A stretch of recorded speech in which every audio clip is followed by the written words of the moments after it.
Morning students, आप लोग कैसे हैं। आज बहुत दिन बाद फिर हम आप वीडियो बनाने जा रहे हैं क्लास 12 का। और बीच में हम बिजी हो गए थे, इसी कारण से हम वीडियो नहीं बना पा रहे थे। इधर ज़्यादा हम 2 महीना 2.5 महीने से ज़्यादा बिजी हो गए थे, लेकिन अब आप लोगों को वीडियो हर एक सप्ताह पर, हर 4-5 दिन पर मिलता रहेगा। तो कैलकुलस में डिफ्रेंसिएशन चल रहा है, तो हम ये सोचे हैं कि जैसे 6 महीना एग्जाम का है, जैसे सीबीएसई क्लास 12 हो चाहे आपका बिहार बोर्ड क्लास 12 हो, तो हम ये सोचे हैं कि 2 पार्ट में पढ़ाते हैं। जैसे एक पार्ट में कैलकुलस चलेगा, जैसे सप्ताह में मान लीजिए हम 2 बार वीडियो बना रहे हैं या 3 बार बना रहे हैं, तो एक वीडियो में कैलकुलस चलाएंगे, 2 वीडियो में अलजेब्रा चलाएंगे, चाहे 2 वीडियो में कैलकुलस और 1 वीडियो में अलजेब्रा। मतलब एक दूसरा ब्रांच भी स्टार्ट कर दिए मैथमेटिक्स का, मतलब अलजेब्रा जो आज से स्टार्ट करने जा रहे हैं। तो अलजेब्रा भी चलता रहेगा साइड से और इधर कैलकुलस भी चलता रहेगा। और कैलकुलस को प्रैक्टिस में हम लोग एग्जाम तक रखेंगे और साइड से और सब भी चैप्टर का वीडियो बनता रहेगा। जैसे अलजेब्रा खत्म हुआ तो फिर दूसरा चैप्टर वेक्टर चालू कर देंगे, फिर 3D, फिर प्रोबेबिलिटी, इसी तरह से। तो अलजेब्रा का जगह खाली होगा, फिर दूसरा चैप्टर उसके जगह आ जाएगा। तो दोनों चलाया जाए। अगर 4 दिन वीडियो बनता है या 3 दिन, 2 दिन कैलकुलस हो जाएगा, 1 दिन अलजेब्रा। तो इस तरह से पढ़ाएंगे ताकि कोर्स भी कंप्लीट हो जाए और अच्छा से आप लोग का तैयारी भी हो जाए। तो चलिए आज हम अलजेब्रा स्टार्ट करते हैं। क्लास 12 का अलजेब्रा का चैप्टर है पहला मैट्रिक्स, जो स्टार्ट करने जा रहे हैं। देखिए अलजेब्रा का चैप्टर स्टार्ट हो रहा है। चैप्टर का नाम है मैट्रिक्स। मैट्रिक्स का प्लूरल होता है मैट्रिसेस। तो यहाँ पर सबसे पहले कंसेप्ट दिमाग में रखिए कि मैट्रिक्स के बारे में। ये जो मैट्रिक्स है ये सिंगुलर वर्ड है। मैट्रिक्स क्या है? सिंगुलर वर्ड है। और इसका जो प्लूरल होता है वो मैट्रिसेस होता है, MATRICES। मतलब ए को दिया है तो वो मैट्रिक्स हो गया। एक से ज्यादा मैट्रिक्स दिया हुआ है तो क्या कहलाएगा? मैट्रिसेस कहलाएगा। मतलब मैट्रिसेस क्या है? प्लूरल वर्ड है। किसका? मैट्रिक्स का। तो जो मैट्रिक्स होता है ना, वो रेक्टेंगुलर ब्रैकेट में उसके एलिमेंट्स को रखा जाता है। मैट्रिक्स के एलिमेंट्स को रेक्टेंगुलर ब्रैकेट में रखा जाता है। जैसे मान लीजिए कि मैट्रिक्स को जो है हम लोग कैपिटल लेटर से डिनोट करते हैं। अल्फाबेटिकल कोई भी कैपिटल लेटर से मैट्रिक्स को डिनोट किया जाता है। तो उसमें क्या है कि बिग ब्रैकेट दे देना है और उसके जो एलिमेंट्स है मैट्रिक्स के वो उसके अंदर रहता है। जैसे मान लीजिए 1 2 3 4 दे दिया, ये भी एक मैट्रिक्स का एग्जाम्पल है। जैसे दूसरा मैट्रिक्स बी दे दिया 2 3 4 1 6 9, ये भी एक मैट्रिक्स का एग्जांपल है। मतलब मैट्रिक्स जो है रेक्टेंगुलर ब्रैकेट, जो बिग ब्रैकेट है उसके अंदर हम नंबर ऑफ एलिमेंट्स जो लिख रहे हैं, जो एलिमेंट्स हम लिख रहे हैं उसी को हम लोग मैट्रिक्स कहते हैं। तो इसमें नंबर भी आ सकता है, डिजिट भी आ सकता है और वेरिएबल भी आ सकता है। जैसे मान लीजिए कि एक दूसरा मैट्रिक्स हम लिख दिए C = X Y Z, ये लिख दिए MNO, ये भी क्या है? एक मैट्रिक्स है। तो मैट्रिक्स जो है वो सिंगुलर वर्ड है और बहुत सारा जब मैट्रिक्स होगा तो वो क्या कहलाएगा? मैट्रिसेस कहलाएगा। मैट्रिक्स का प्लूरल वर्ड है। तो मैट्रिक्स को हम लोग कैपिटल लेटर से डिनोट करते हैं, capital A, capital B, capital C।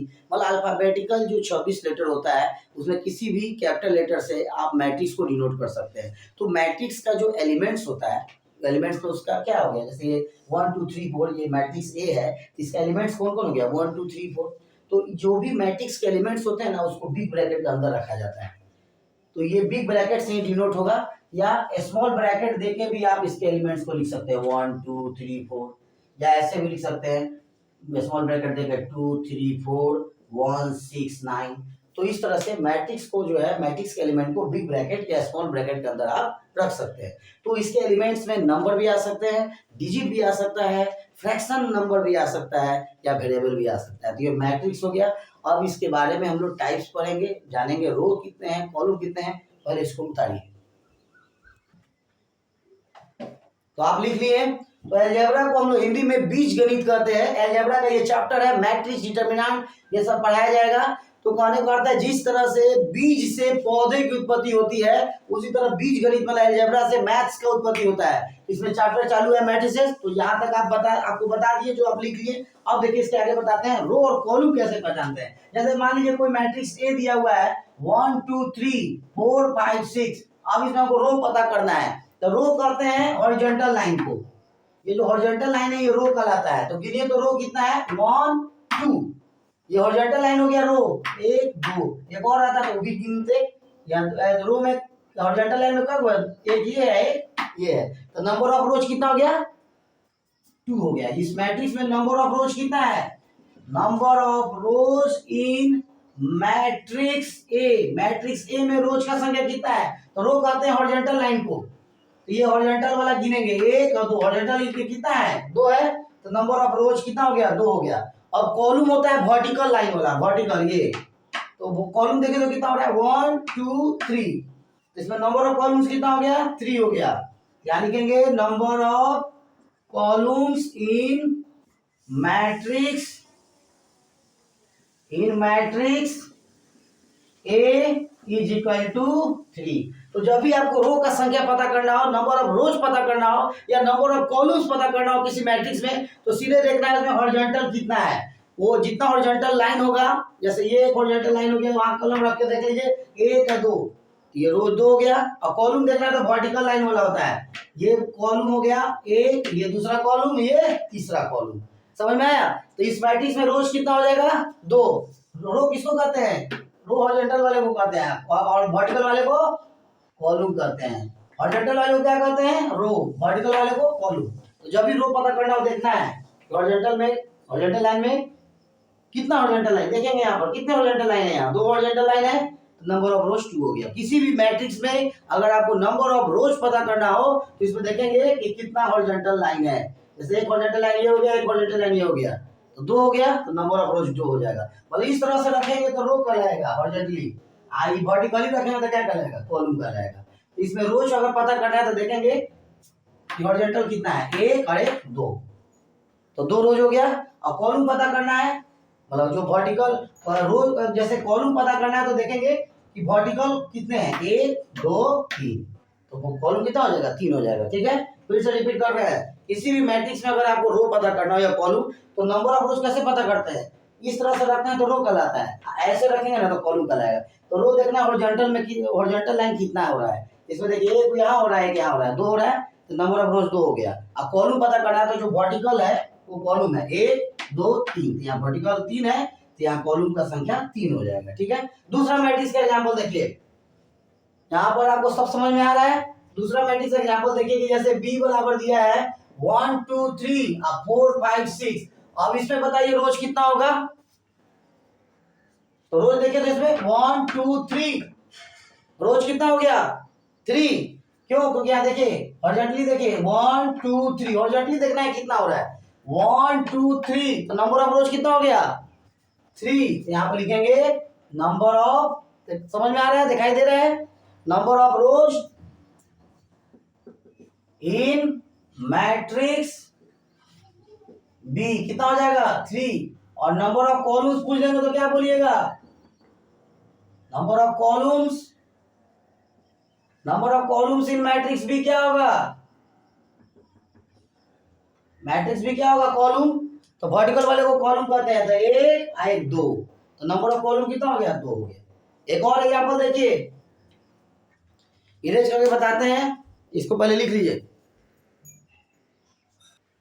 देखिए स्टूडेंट्स एक और एग्जांपल देते हैं जैसे कोई मैट्रिक्स ए है अब ऐसे दे दिए 1 2 3 4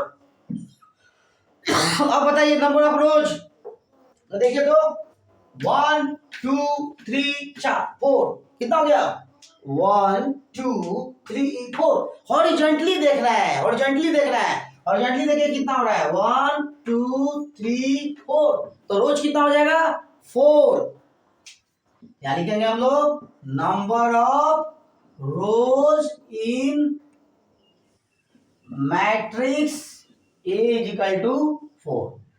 अब कॉलम देखना है तो कॉलम बोले थे वर्टिकल वाले को तो देखिए तो वर्टिकल में कितना हो रहा है एक ही हो रहा है इसके बगल में तो नहीं है कि वही काउंट करिएगा वर्टिकली एक ही हो रहा है तो कॉलम कितना हो जाएगा 1 यहाँ लिखेंगे number of columns in matrix A is equal to 1 तो जो हॉरिजॉन्टली है वो रो बताएगा और वर्टिकली वाला क्या बताएगा कॉलम बताएगा। तो यहां तक आप सीख गए कि कोई भी अगर मैट्रिक्स दे दे और उसमें पता करना हो कि रोज कितना है कॉलम कितना है तो आप पता कर सकते हैं। देखिए यहाँ पर एक और यहाँ पर जैसे मान लीजिए b बराबर दिया है x y z x square y square z square और एक दिया है X cube, Y cube, Z cube. अब इसमें आपको बताना है नंबर ऑफ रोज क्या है। तो इसमें देखेंगे नंबर ऑफ रोज क्या है, यहां लिखेंगे number of rows in matrix B. Horizontally देखें तो कितना हो रहा है, तो 1 2 3, तो नंबर ऑफ रोज 3। और उसके बाद नंबर ऑफ कॉलम देखना है, तो नंबर ऑफ कॉलम्स क्या हो जाएगा, number of columns in matrix B. तो देखिए तो कॉलम कौन होगा, वर्टिकली वाला। तो देखेंगे इसमें वर्टिकली वाई एक्सिस के लॉन्ग देखिए 1 2 3, तो नंबर ऑफ कॉलम्स क्या हो जाएगा 3। क्लियर हो गया। तो किसी भी मैट्रिक्स का अगर नंबर ऑफ रोज पता करना हो, नंबर ऑफ कॉलम्स पता करना हो, तो आप जो है हॉरिजॉन्टली देखिए कितना हो रहा है, वो नंबर ऑफ रोज इंडिकेट करेगा, और वर्टिकली देखिए कितना हो रहा है, वो नंबर ऑफ कॉलम्स इंडिकेट करेगा। इसको भी लिख लीजिए। देखिए स्टूडेंट्स, अब हम इसके आगे बताने जा रहे हैं कि ऑर्डर कैसे पता करते हैं किसी मैट्रिक्स का। तो देखिए ऑर्डर पता करने का तरीका है ना कि रोज और कॉलम पता कर लीजिए और ऑर्डर बराबर लिख दीजिए, पहले रो तब मल्टीप्लाई तब कॉलम। देखिए ऑर्डर कैसे लिखते हैं, जैसे मैट्रिक्स ए बराबर दे दिया 1 4 5 6, यहां दे दिया 3 9 7 8, ठीक है। इस मैट्रिक्स का ऑर्डर बताना है आपको। तो ऑर्डर में क्या लिखा जाता है, पहले रो लिखा जाता है, तब गुना का साइन दिया जाता है, तब कॉलम का संख्या लिखा जाता है। तो इसमें पहले तो ये देखिए कि नंबर ऑफ रोज कितना है, अभी सिखाया आपको नंबर ऑफ रोज कितना है। देखिए इन मैट्रिक्स है नंबर ऑफ रोज कितना है, तो देखिए गिनिए हॉरिजॉन्टली 1 2, रो 2 हो गया। अब देखिए नंबर ऑफ कॉलम्स, तो नंबर ऑफ कॉलम्स कितना है, वर्टिकली देखिए वाई एक्सिस के लॉन्ग देखिए कितना हो रहा है, वर्टिकली 1 2 3 4, वर्टिकली 4 हो रहा है, तो कॉलम कितना हो गया 4। अब इसका ऑर्डर बताना है, तो ऑर्डर बराबर होता है, किसी भी मैट्रिक्स का ऑर्डर अगर बताना हो तो पहले नंबर ऑफ रोज लिखते हैं, फिर मल्टीप्लाई साइन, फिर नंबर ऑफ कॉलम्स। तो ऑर्डर में देखिए पहले क्या हो जाएगा, रो, तो रो कितना है 2, मल्टीप्लाई कॉलम कितना है 4। समझ में आया ऑर्डर कैसे लिखते हैं, पहले रो लिखिएगा, तब मल्टीप्लाई साइन, तब कॉलम, ये ऑर्डर बताएगा। ये बता रहा है कि 2 रो है और 4 कॉलम है।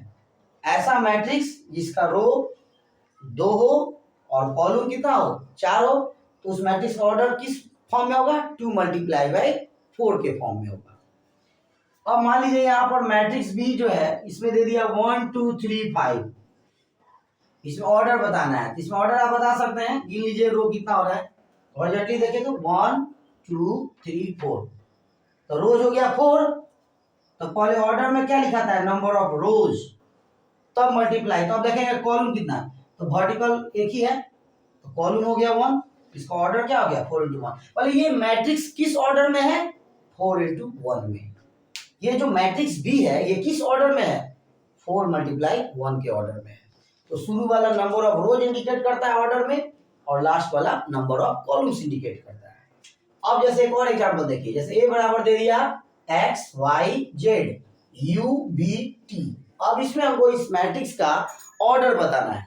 तो ऑर्डर में पहले क्या लिखते हैं, नंबर ऑफ रोज, फिर multiply by number of columns. तो ऑर्डर क्या हो जाएगा इसका, इस मैट्रिक्स का ऑर्डर क्या हो जाएगा, तो देखिए ऑर्डर देखेंगे, पहले रोज देखेंगे, पहले रोज लिखते हैं, तो 1 2 3, तो रोज हो गया 3, और कॉलम्स कितना है, तो 1 और 2, तो कॉलम हो गया 2। तो ये मैट्रिक्स ए का ऑर्डर क्या हुआ, 3 into 2, 3 multiply by 2। तो मैट्रिक्स का ऑर्डर यहाँ लास्ट में भी लिख सकते हैं आप।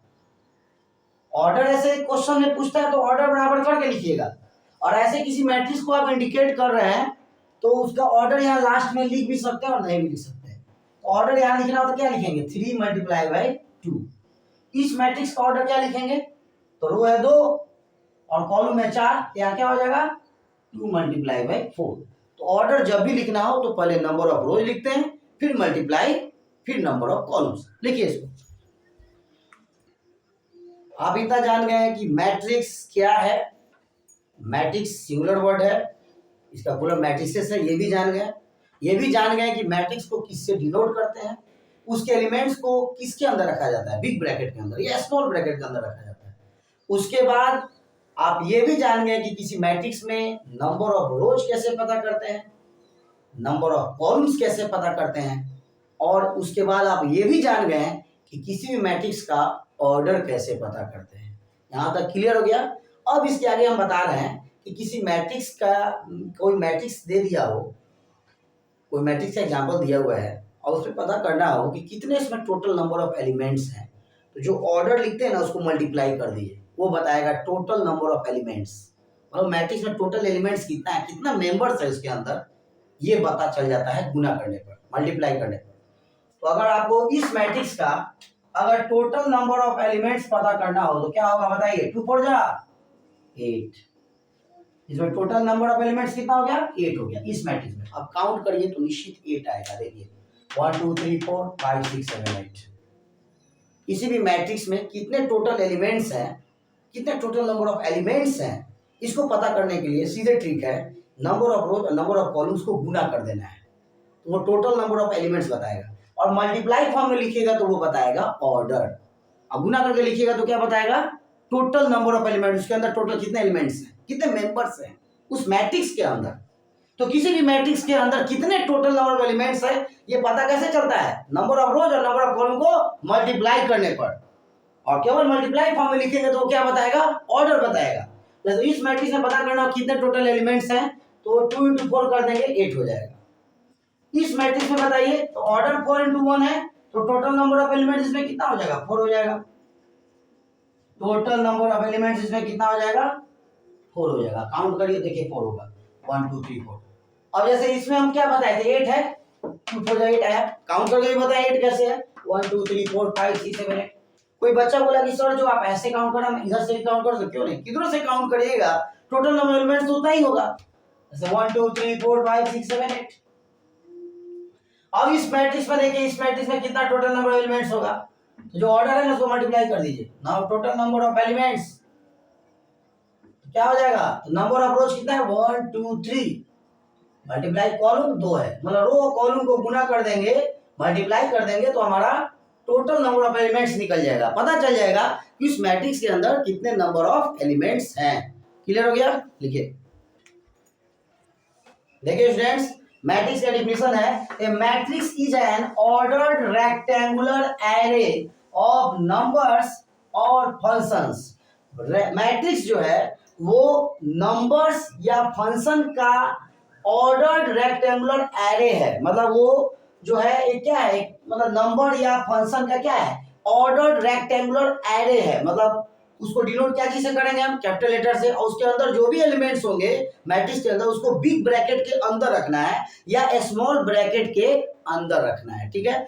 एक और बात, बहुत बच्चों का ये क्वेश्चन होता है कि जैसे किसी भी मैट्रिक्स का ऑर्डर जो हम लोग लिखते हैं, जैसे मान लीजिए एक एग्जाम्पल देते हैं कि ए बराबर हो गया, जैसे लिख दिए हम लोग X Y Z U V T, और यहाँ लिख दिए एम एन ओ। जैसे ये मैट्रिक्स है, ये एक्स वाई जेड क्या है, वेरिएबल है। हम बोले ना कि नंबर या फंक्शन का ये ऑर्डर रेक्टेंगुलर एरे होता है। ये matrix is N order rectangular array of number और फंक्शन। मतलब इसके अंदर में फंक्शन भी हो सकता है इसके एलिमेंट्स में, या नंबर या डिजिट भी हो सकता है, या फ्रैक्शनल नंबर भी हो सकता है, डेसिमल नंबर भी हो सकता है। तो कहने का अर्थ है इसमें हमको जैसे रो पता करना है तो पढ़ा है अभी कि हॉरिजॉन्टल जितना है, हॉरिजॉन्टल वाला वो सब रो है, और वर्टिकल वाला जितना सब कॉलम है। तो हॉरिजॉन्टली देखना है कितना है, इसमें टोटल रोज कितना है, 3 है। जैसे यहाँ लिखेंगे ना हम लोग, number of rows in matrix A is equal to 3। अब इसमें हम आपसे पूछे कॉलम्स कितना है, आप बोलिएगा number of columns in matrix A is equal to 3। मतलब रो भी 3 है और कॉलम भी 3 है। क्यों, क्योंकि वर्टिकली इसमें कितना हो रहा है, 3 हो रहा है, 1 2 3। तो कॉलम कितना हो गया, 3 हो गया, और रो हॉरिजॉन्टली है 1 2 3, तो रो भी कितना हो गया, 3 हो गया। तो रो भी 3 कॉलम भी 3 है। अब इसका ऑर्डर बताना है। तो बच्चा का क्वेश्चन आता है कि सर ऑर्डर जब हम लिखते हैं तो जो पहले नंबर ऑफ रोज लिखते हैं फिर उसके बाद मल्टीप्लाई नंबर ऑफ कॉलम लिखते हैं, क्या ऐसा हो सकता है कि पहले नंबर ऑफ कॉलम हो उसके बाद नंबर ऑफ रोज हो? नहीं, क्योंकि ऑर्डर में हमेशा पहले में आता है नंबर ऑफ रोज, उसके बाद आता है मल्टीप्लाई नंबर ऑफ कॉलम्स। ठीक है, ये दिमाग में रखना है, कीप इन योर माइंड। अब देखिए इसका ऑर्डर अगर बताएं हम, इस मैट्रिक्स का ऑर्डर आप क्या बताइएगा? मैट्रिक्स में कितने रोज है? 3 है, तो आप 3 लिख दिए, पहले नंबर ऑफ रोज लिखे, फिर मल्टीप्लाई कॉलम्स कितना है, वो भी 3 है, ऑर्डर हो गया 3 × 3। तो इस मैट्रिक्स का ऑर्डर है 3 × 3। उसके बाद है इसमें पता करना हो टोटल नंबर ऑफ एलिमेंट। देखिए टोटल नंबर एलिमेंट्स का दूसरा नाम है टोटल नंबर ऑफ इंट्रीज। मतलब इसके अंदर कितना इंट्रीज हुआ है, कितने एलिमेंट्स का, कि पता करने के लिए क्या करते हैं? मल्टीप्लाई करते हैं, जो अभी बताए हैं कुछ समय पहले। तो so total number of elements कहिए चाहे टोटल नंबर ऑफ इंट्रीज कहिए, एक ही बात है। तो टोटल नंबर ऑफ एलिमेंट्स निकालना हो, that means total number entries कितना है, तो दोनों को गुना कर देना है, रो और कॉलम को गुना कर देंगे तो टोटल नंबर ऑफ एलिमेंट्स निकल जाएगा या टोटल नंबर ऑफ इंट्रीज निकल जाएगा। या हो गया टोटल नंबर ऑफ इंट्रीज, कितना हो जाएगा? 3 3 जा 9। ये आपका क्लियर हो गया, ऑर्डर कैसे पता करते हैं, टोटल नंबर ऑफ एलिमेंट्स भी कैसे पता करते हैं। अब हम जानेंगे टाइप्स ऑफ मैट्रिक्स। लिखिए इसको। चलिए स्टूडेंट्स, अब हम लोग पढ़ने जा रहे हैं टाइप्स ऑफ मैट्रिक्स के बारे में। ठीक है, आप लोग यहाँ पर लिखिएगा टाइप्स ऑफ मैट्रिक्स। मैट्रिक्स के कितने टाइप्स हैं अब ये जानेंगे हम लोग। जैसे देखिए पहला रो मैट्रिक्स, एक होता है रो मैट्रिक्स। रो मैट्रिक्स किसको कहते हैं? जिस मैट्रिक्स में नंबर ऑफ रोज 1 हो, कॉलम कुछ भी हो, कॉलम कितना भी उससे मतलब नहीं है, नंबर ऑफ रो अगर 1 है तो वो रो मैट्रिक्स है। मैट्रिक्स का टाइप पढ़ाने जा रहे हैं। पहला है जैसे रो मैट्रिक्स, टाइप में तो कोई भी पहले नाम बोल सकते हैं। रो मैट्रिक्स किसको कहते हैं? जिस मैट्रिक्स में नंबर ऑफ रो क्या हो? 1 हो, कॉलम कुछ भी हो, नंबर ऑफ कॉलम कुछ भी हो, उससे मतलब नहीं है। नंबर ऑफ कॉलम्स कुछ भी हो उससे मतलब नहीं है, नंबर ऑफ रो से मतलब है। अगर नंबर ऑफ रो 1 है तो वो रो मैट्रिक्स है। ठीक है, तो इसमें ये मैट्रिक्स, इतना जो डिफिनेशन लिखेंगे शॉर्ट में ही लिखकर आप लोगों को समझा देते हैं। ठीक है, ये तो आप डिफिनेशन आप अपने से भी लिख सकते हैं, समझा दिए तो कहने का अर्थ है कि जिस मैट्रिक्स में नंबर ऑफ रो 1 होता है उसको रो मैट्रिक्स कहते हैं। A matrix in which number of row is 1 that is called row matrix. तो सीधे शॉर्ट में लिख देते हैं, इसमें नंबर ऑफ रो क्या होगा? 1 होगा। तो 1 होगा तो क्या आएगा, क्या कहलाएगा? Row matrix. देखिए इसका एग्जांपल, ए बराबर 1 2 3, ये नहीं होगा क्योंकि रो इसमें 3 हो जा रहा है।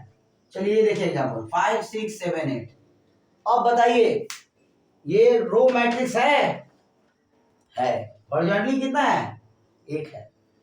इसमें नंबर ऑफ रोज कितना हो रहा है? 1 हो रहा है, हॉरिजॉन्टली एक ही ना है।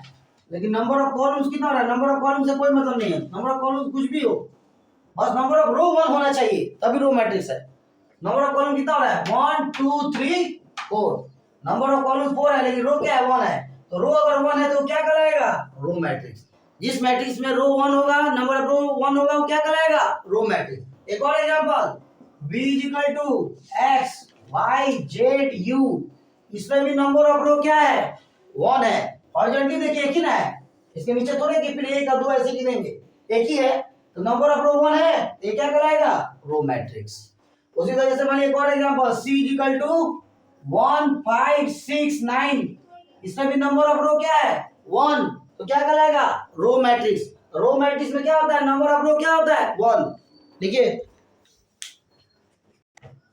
अब चलिए दूसरा टाइप्स है इसका कॉलम मैट्रिक्स। दूसरा टाइप्स है कॉलम मैट्रिक्स। तो ये भी उसी तरह है। अब इसमें नंबर ऑफ कॉलम क्या हो जाएगा? 1। इसमें कॉलम से मतलब है, रो से नहीं। नंबर ऑफ रोज कुछ भी हो, कॉलम अगर 1 है तो वो कॉलम मैट्रिक्स है। कॉलम अगर 1 है, नंबर ऑफ कॉलम 1 है, वो कॉलम मैट्रिक्स है।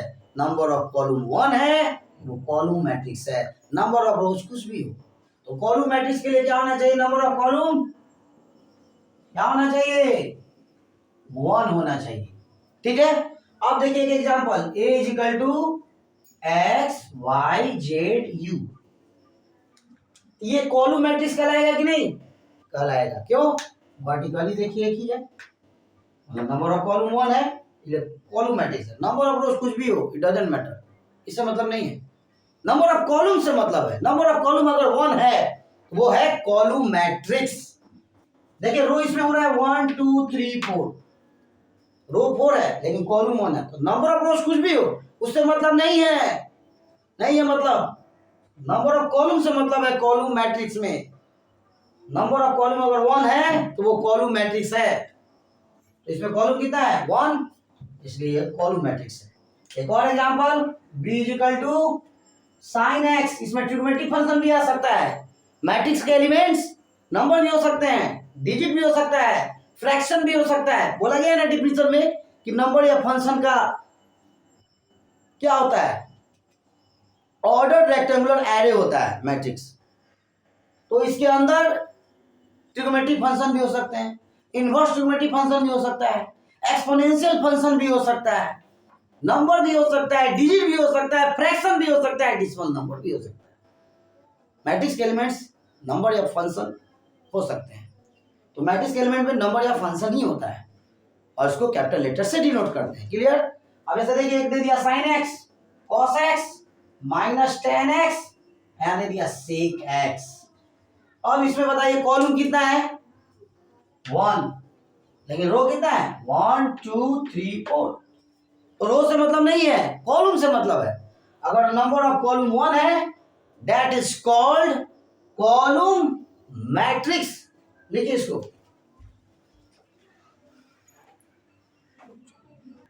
देखिए अब 3 नंबर।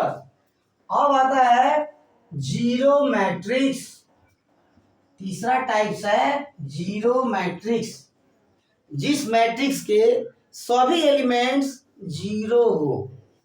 उसके एलिमेंट्स में खाली क्या नजर आना चाहिए, जीरो, तो वो क्या कहलाएगा जीरो मैट्रिक्स। जैसे एग्जांपल देखिए a equal to 0 0 0 0 zero matrix, b equal to 0 0 0 0 0 0 zero matrix. बस जिस मैट्रिक्स में सभी एलिमेंट्स जीरो हो वो जीरो मैट्रिक्स कहलाता है। इसके बाद बताते हैं, लिखिए इसको, देखिए अब स्क्वायर मैट्रिक्स।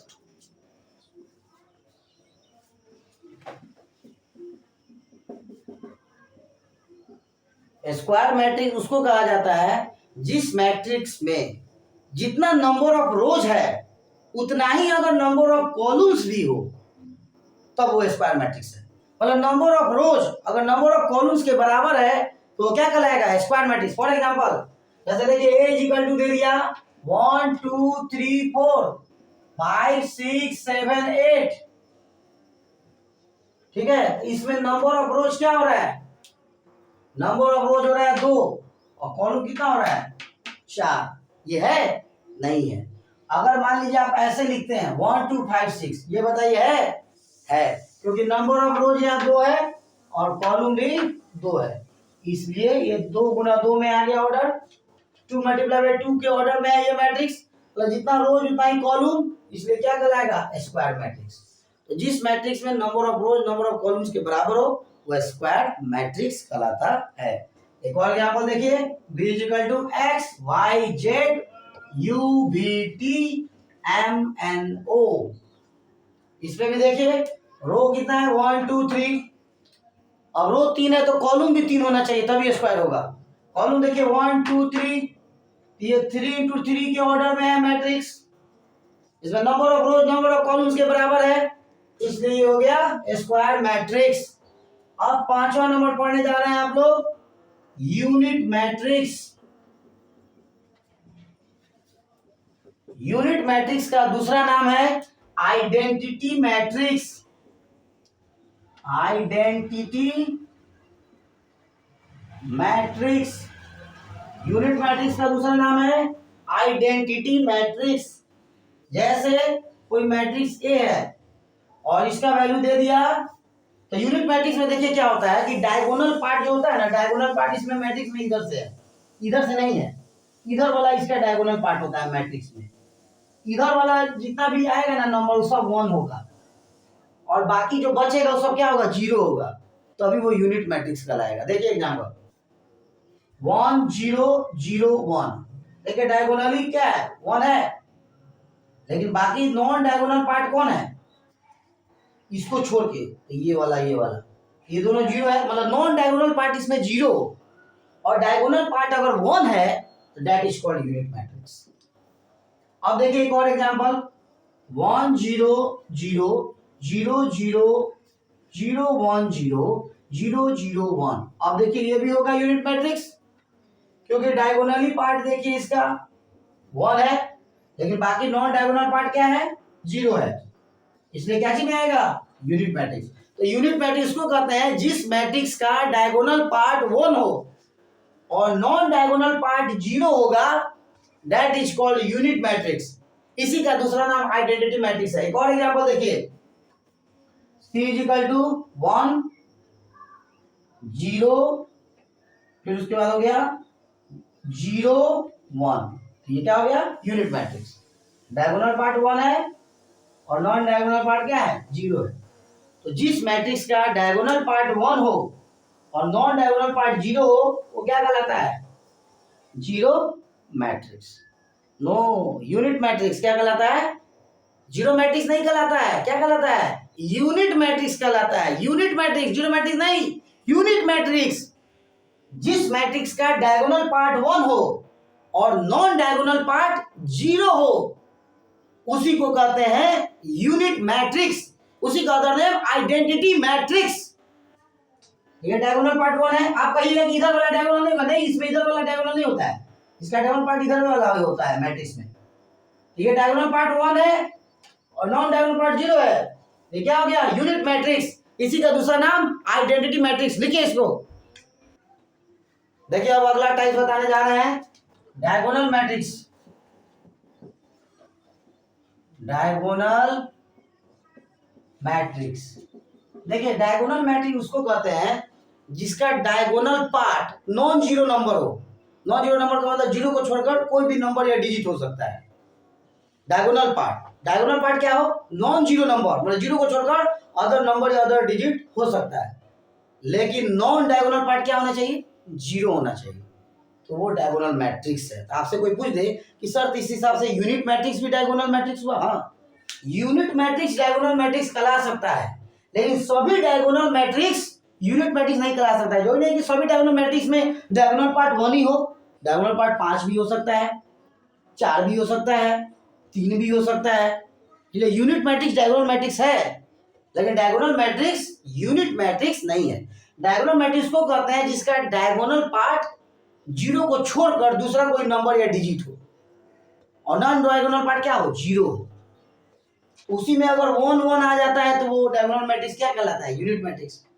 तो यूनिट मैट्रिक्स डायगोनल मैट्रिक्स कहला सकता है, लेकिन सभी डायगोनल मैट्रिक्स यूनिट मैट्रिक्स नहीं कहला सकता। कि जो नहीं कि सभी डायगोनल मैट्रिक्स में डायगोनल पार्ट 1 ही हो, 4 भी हो सकता है, 5 भी हो सकता है, 3 भी हो सकता है। लेट्स एग्जांपल देखिए, जैसे एक मैट्रिक्स है 4 0 0 4, ये कौन सा मैट्रिक्स हुआ, डायगोनल मैट्रिक्स है। क्या ये यूनिट मैट्रिक्स है, नहीं है, क्योंकि इसका डायगोनल पार्ट 1 1 नहीं है। तो डायगोनल पार्ट इसका नॉन जीरो नंबर होना चाहिए, जीरो को छोड़कर अदर डिजिट हो, अदर नंबर हो, लेकिन नॉन डायगोनल पार्ट क्या हो, 0, तो क्या कहलाएगा, डायगोनल मैट्रिक्स। एक और एग्जांपल देखिए, जैसे एग्जांपल हो गया 3 0 0 0 3 0 0 0 3। डायगोनल पार्ट क्या है इसका, 3 है, मतलब नॉन जीरो डिजिट है, और नॉन डायगोनल पार्ट क्या है, 0 है, ये क्या हो गया, डायगोनल मैट्रिक्स। तो वही कहता है कि जिस मैट्रिक्स का जो डायगोनल नंबर है वो अगर नॉन जीरो नंबर है या नॉन जीरो डिजिट है, और बाकी जो नॉन डायगोनल पार्ट है अगर वो 0 है, तो वो डायगोनल मैट्रिक्स है। और उसी में अगर 1 आ जाएगा डायगोनल पार्ट में, तो वो यूनिट मैट्रिक्स हो जाएगा। उस डायगोनल मैट्रिक्स को क्या कहेंगे, यूनिट मैट्रिक्स। तो डायगोनल मैट्रिक्स को कहते हैं जिस मैट्रिक्स का डायगोनल पार्ट 0 को छोड़कर कोई भी डिजिट हो या कोई भी नंबर होगा, ठीक है, और नॉन डायगोनल पार्ट 0 होगा, तो वो कहलाएगा डायगोनल मैट्रिक्स। एक और एग्जांपल C = 3, जैसे दे दिए हमने 6 0 0 6। ये कौन सा मैट्रिक्स है, डायगोनल मैट्रिक्स है। क्यों, क्योंकि डायगोनल पार्ट इसका क्या है, नॉन जीरो डिजिट है, मतलब डायगोनल पार्ट जीरो नहीं होना चाहिए।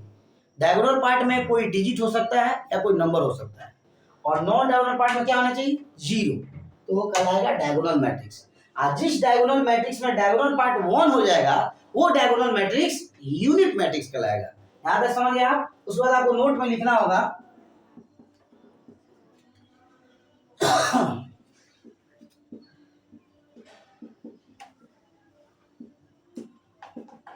all unit matrix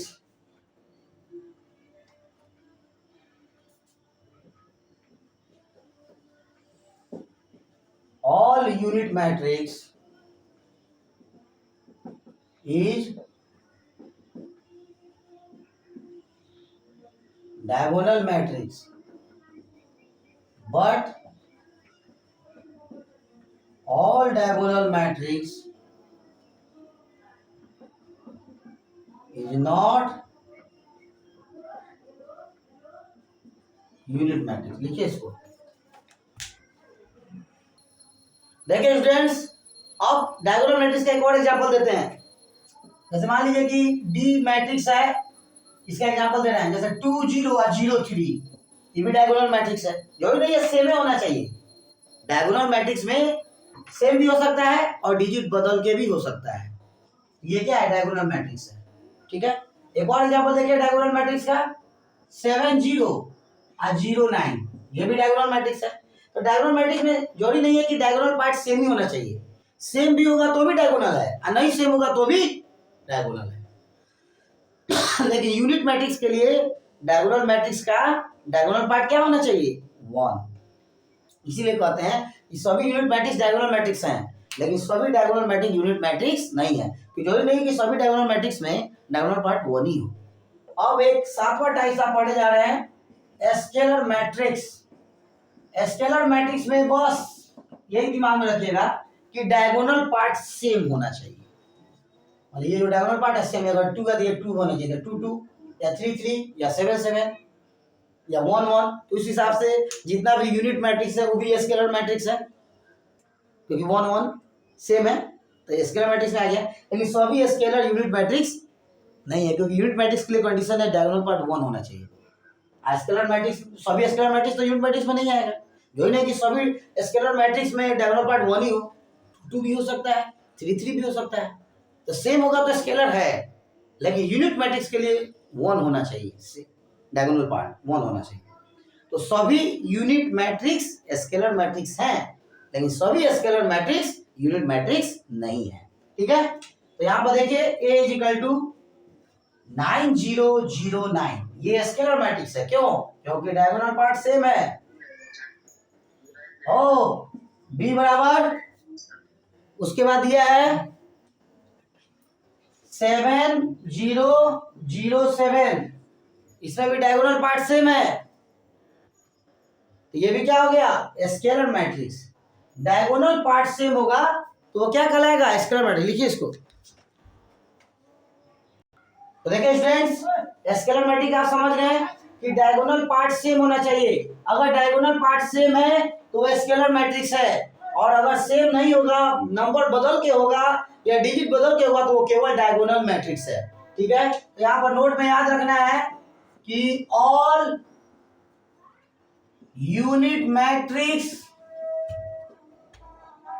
are called